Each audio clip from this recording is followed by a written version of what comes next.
some very big news in the state of Iowa that could reverberate well beyond Iowa. In case you didn't hear, for Ted Cruz, it's as good news as you could get. He got the blessing of a fellow who, I got to tell you, he is someone that all Republicans try to, well, suck up to, is a good way to explain it. Vander Plaats is the family leader, the president's CEO, and he looks for candidates who speak to evangelical and heartfelt moral issues.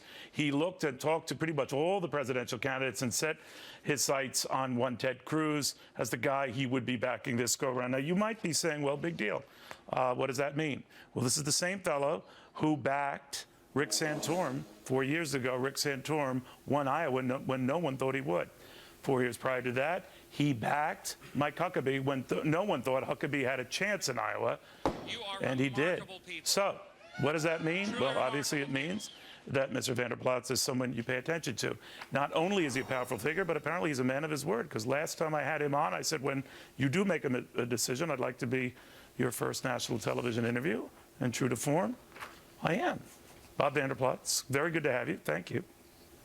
It's a thrill to be with you, Neil. It's a great day. It's a great day here in the state of Iowa, and we're thrilled to be putting our support behind Senator Ted Cruz. Why him? Well, I really believe he has the opportunity to unite conservatives, not only in Iowa, but across this country.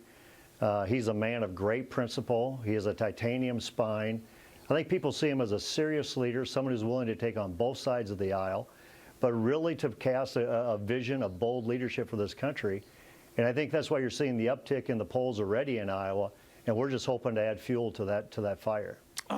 You might say he might unite conservatives. He's not uniting many others. Say what you will of him. He's a brilliant guy and a very shrewd politician, but he's alienated many in the mainstream part of the party. And I know you look for those who might be able to reach across divides. He has not done that, and maybe that's not his fault, but others like John McCain have had their tussles with him.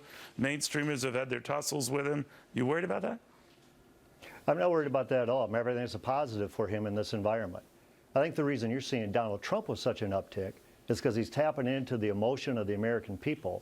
And I think Ted Cruz is doing that very same thing, but providing real solutions to serious issues. And so Ted Cruz is not the guy who's going to go to D.C. to go along, to get along, say, with John McCain and Schumer and others, but he's going to go to Washington, D.C. to make a difference, and that's to represent the people of this country. That's what's uniting him around conservatives, or conservatives around him. And I think he's got the opportunity here, Neil, seriously, to go the distance to be our nominee. Well, that would be different than your two other choices. And I'm wondering how you broke the news to them. Not only Governor Huckabee, the guy you backed in 2008, but Rick Santorum, the guy you backed in 2012. Well, first of all, I believe in 2008 and 2012, Iowa got it right. And I think the country got it wrong. I think Huckabee would have been better against McCain, and Santorum would have been better against Romney.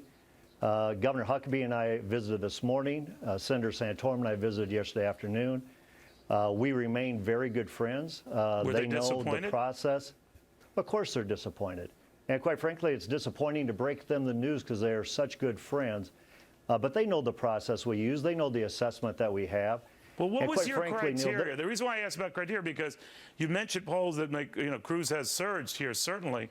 But in the case of those other two gentlemen in prior years, they were not surging. They were nowhere. So why Cruz? Why now? Many would say, well, you were seizing on the inevitable. It looks like Cruz has a good shot at winning this anyway, with or without your help.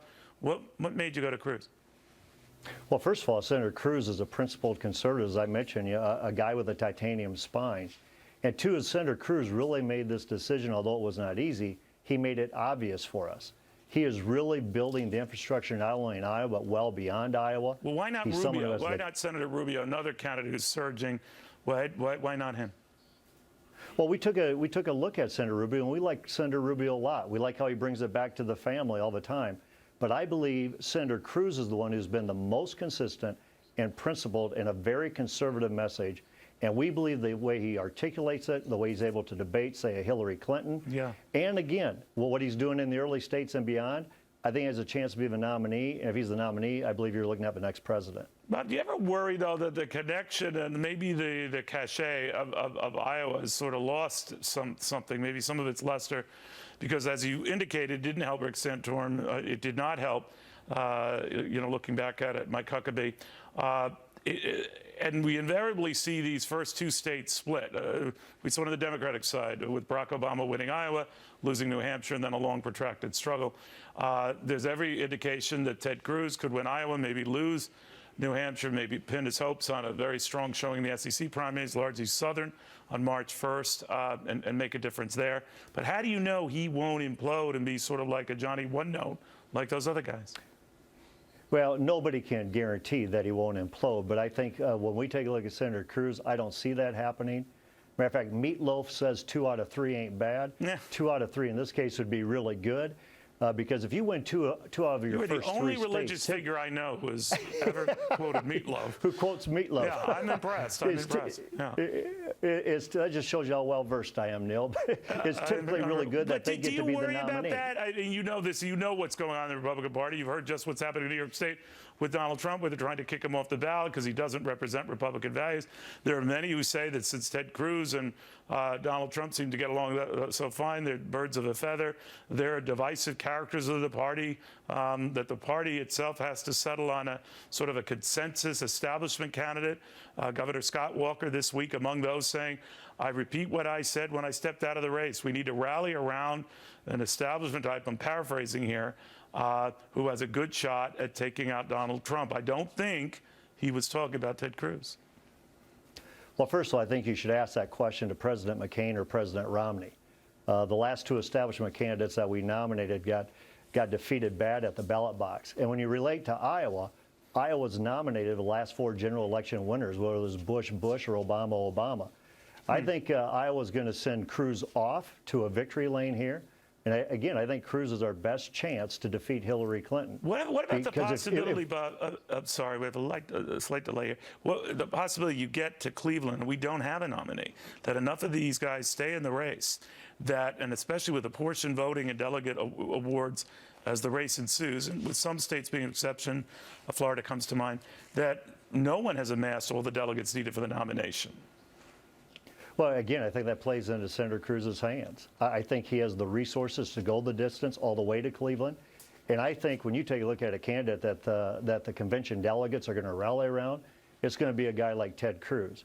And Donald Trump and Ted Cruz versus, say, the New York State Republican Party, they need to start reading some of their favorability ratings. The people are done with politics as usual, and Cruz definitely represents this is no longer politics as usual. This is about bold and courageous leadership. All right, very good talking to you about Vander Plaats, I should say, in Des Moines, a very big mover and shaker. And of course, he moved to Ted Cruz. What does Rick Perry think about that? We've still got a long way to go. There's lots of discussions, lots of debates. You know, Ted Cruz got a really big bump in Iowa. Yeah, what do you think of that? What do you think of that? And he's got a Southern strategy for building on it. Would you support him? Well, I'm going to support who we choose as our nominee, regardless of who that individual is. Even if it's Donald Trump? They're going to be a lot better than Hillary Clinton or Bernie Sanders even if it's Donald Trump, whoever else. Absolutely, and I've said that before. I'm going to support the Republican nominee in this. But Ted got a very, very big bump today when the family leader president, Bob Vander Plaats, came out and put his strong support behind him. That's a big deal.